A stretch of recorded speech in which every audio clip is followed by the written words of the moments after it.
Magandang umaga mga ka-backyard. Okay mga ka-backyard, ngayong umaga ipapasilip ko sa inyo yung mga fry na napoproduce natin dito sa ating fish farm.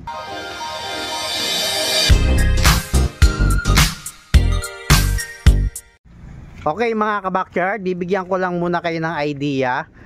Ito yung ating mga breeders. Ayan. So ito mga ka-backyard, ang tansya ko nasa 35 na mga basin ang nandito, at lahat yan may laman na mga breeders. So sa isang basin merong trio, minsan merong isang male, 4 na female. So ganun yung random na laman itong ating mga breeders. So hindi yan yung pupuntahan natin, dahil sisilipin natin yung mga fry na napoproduce dito sa ating fish farm. So ito yung ating bagong setup na pinakita ko sa inyo. So dito natin gino-grow out yung mga fry na na-harvest natin dun sa aming mga breeders. So yan mga backyard, ito sa unang tab, ito yung mga P-dirt.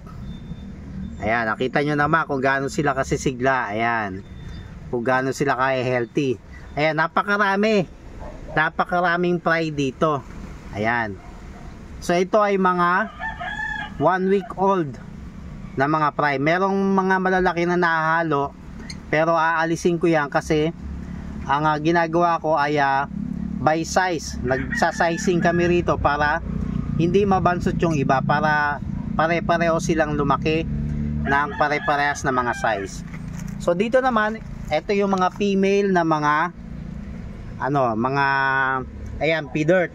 Ayan, nilalagyan ko siya ng isang male para kahit papano may nabubuntis na female. Kasi ito na yung naka-ready para i-out.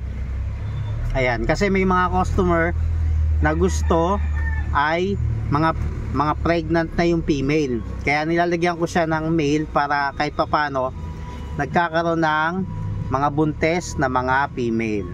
So ayan. Ayan, napakarami rin yan. Ito, paubos na. Ito yung aking mga full gold. Ayan.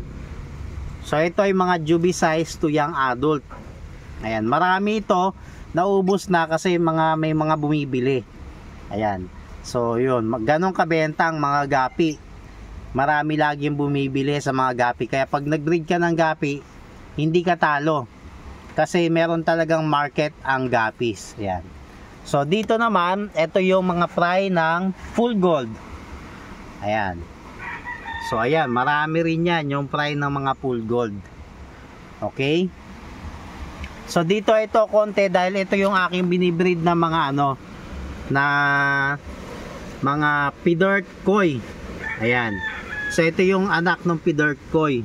Ayan, hindi ko hinahaluan ng iba kasi gusto kong linisin yung line, kasi nakuha ko yung P-dirt koi ay nakuha ko yan sa P-dirt. May lumabas na koi.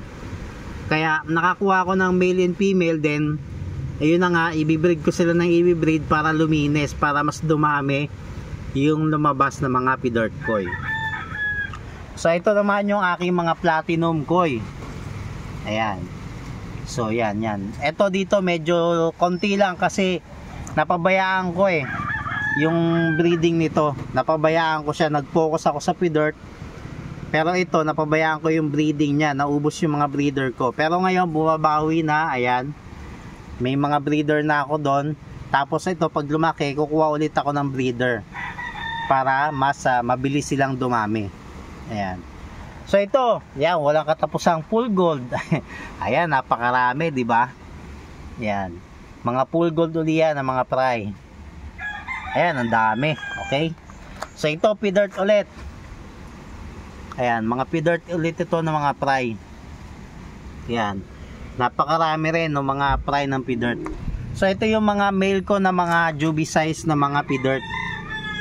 Ayan, mga juvie size pa yan. Kaya mapapansin nyo yung kanilang mga palikpik ay hindi pa ganun kalalapad. Ayan, kasi bago pa lang sumisibol. Pero pagka nag-a-adult na kasi sila, talagang lumalaki. Lumalaki yung mga palikpik nila. So ito yung last. Ayan, wala nang kasunod. Ayan, ito ay full gold ulit. Ayan, kita nyo naman, napakarami kong mga full gold. Kasi masipag mangitlog yung mga full gold ko. Kung tatanungin nyo bakit puro P-Dirt at full gold lang naman ito, kasi yung ibang mga breeder ko doon, meron ako nasa 14 to 15 na mga strain, pero mga bago pa lang sila, bagong bili ko pa lang. Eto, matatagal na sa akin to, kaya yung mga breeders ko nito, mga jumbo size na. Kaya eto pa lang yung napoproduce natin. Pero later on, pagka naging jumbo size na rin yung nabili ko, tapos nakapagpalaki na ako, magkakaroon ulit ng mga jumbo size, mas madadagdagan yan. Plano ko yan, eto, magkabilaan yan. Yan, magkabilaan. Yan, malawa kasi dito eh. Yan, meron din yan hanggang dun. Hanggang dun sa dulo. Ayan, nakahilera yan dyan. Eto, lalagyan pa rin yan. So, napakarami. So, ang target ko kasi, makapag-produce tayo ng mga 5,000 na mga guppies na ibebenta natin sa market. So ganun karami yung ginagawa kong project dito sa ating fish farm. So sa ngayon, back to zero tayo, nagsisimula ulit tayo mag-breed, pero may progress na. Ayan, nakita nyo naman yung progress, diba? Kada tab napakaraming laman. So ayan, hanggang dun yan, ganun karami ang laman. So mai-aim natin yung yung quantity na gusto natin ma-produce dito sa ating Guppy Fish Farm.